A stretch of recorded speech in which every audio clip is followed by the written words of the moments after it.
Donald Trump is threatening to sue the BBC for $1 billion. $1 billion. It's the kind of number that doesn't sound real. It's more like a headline from a satirical newspaper than an actual court document.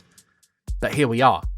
The President of the United States is accusing Britain's national broadcaster of defamation, calling it corrupt, biased and dishonest. It would almost be funny if it didn't feel so serious. It all began with a Panorama documentary. In it, there was a clip of Trump's infamous speech on January the 6th, 2021, the one delivered just before the Capitol riot. But the edit they used made it look as though Trump told his supporters to march to the Capitol and fight like hell, all in one continuous breath. In reality, those words were said almost an hour apart. The BBC later admitted the edit gave the impression of a direct call for violent action. And that single mistake has become a political earthquake. Trump's lawyers now claim the BBC deliberately doctored the footage to smear him and damage his presidency. They threatened legal action in the United States, demanding an eye-watering $1 billion in damages.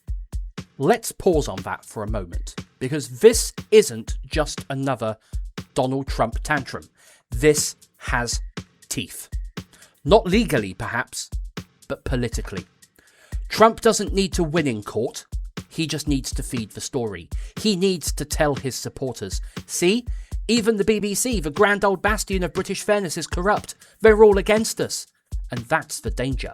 Because this plays into something much bigger. The erosion of trust in institutions, in journalism, in facts themselves. For decades, the BBC has been the grown-up in the room, the voice that told you the truth when everyone else was shouting. Even people who didn't like it still believed, deep down, that it meant well. And that's why this hurts so much. When the BBC makes a mistake, it's not just another news outlet tripping up.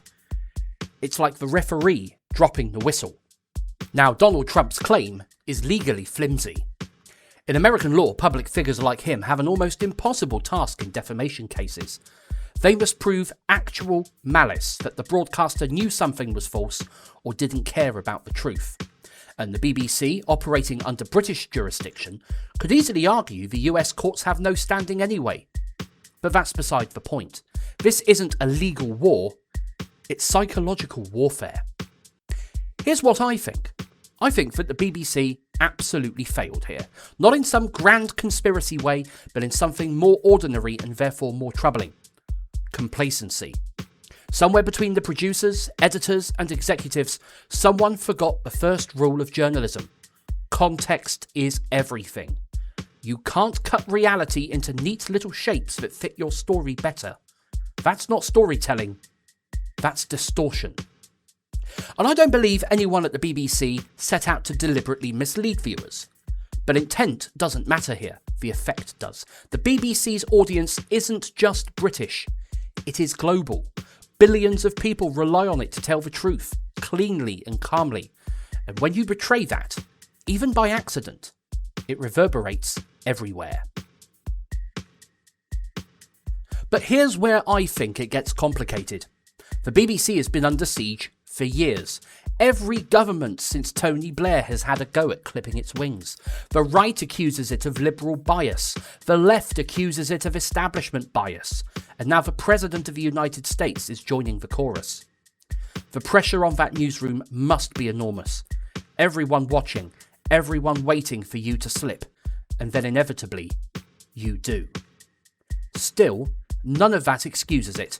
The BBC has to be better than its circumstances. It has to be boringly, relentlessly careful. That's the job. When you represent public trust, you don't get the luxury of cutting corners. Personally, I think the BBC has lost some of its humility. It spent so many years being called the world's gold standard that it stopped asking itself if it still is. Inside Broadcasting House, I imagine there's a sense that the BBC is always the adult in the room, that if a politician complains, the politician must be wrong. That sort of institutional pride is deadly. It turns self-examination into self-justification. If I were in charge, and heaven help everyone if I were, the first thing I'd do is call for an independent inquiry. Not a polite internal memo, not an apology from a lawyer, but a full public review. Name the producers, explain the editorial chain, show exactly how that edit slipped through. That's not witch hunting, that's transparency. The BBC has nothing to lose by telling the truth, and everything to lose by hiding from it. The second thing I'd do is rethink how journalism is actually done there. The BBC still tries to behave like it's 1995, the noble, slow-moving giant of news. But journalism now moves at the speed of outrage. Every decision is instantly picked apart by millions online. Editors can't afford to be half asleep anymore. They need new instincts, faster, sharper, more self-aware ones. But the answer isn't panic or paralysis. The danger now is that the BBC overcorrects, becomes bland, fearful, and so terrified of controversy that it stops being bold. The BBC's mission is to tell the truth, not to tiptoe around it. It shouldn't pull punches. It should just make sure the punches land in the right place. As for Donald Trump, well, this whole thing is classic him. He's turning grievance into spectacle. He knows the BBC isn't just a broadcaster. It's a symbol of establishment authority. And what better way to rally your base than by picking a fight with Britain's moral compass? Whether the case ever reaches a courtroom doesn't matter. In political terms, he's already won. Now, I'm going to say something that's probably not going to please everyone. I think Donald Trump's anger is understandable, but his motives aren't pure. If any broadcaster edited my words to make me sound like I was encouraging violence, I'd be furious too. He has a legitimate grievance. But Trump doesn't care about truth. He cares about revenge and control. His outrage isn't about fairness, it's about dominance. And that's what makes this moment so dangerous for the BBC. Because it's being dragged into a performance, a political circus it can't win. If it refuses to apologise, it's arrogant. If it does, it's weak. That's the trap. So what should the BBC do? Well, I think it has to fight, but not furiously. Calmly, methodically, with dignity. Admit fault, fix it, then stand its ground. The real enemy here isn't Donald Trump. It's fear. Fear that the world no longer believes in impartial journalism. Fear that a mistake means extinction.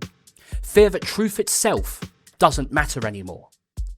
The BBC can't let that fear dictate its future. It must be the one institution left that values accuracy over popularity, and that means doubling down on the basics: transparency, accountability, editorial honesty.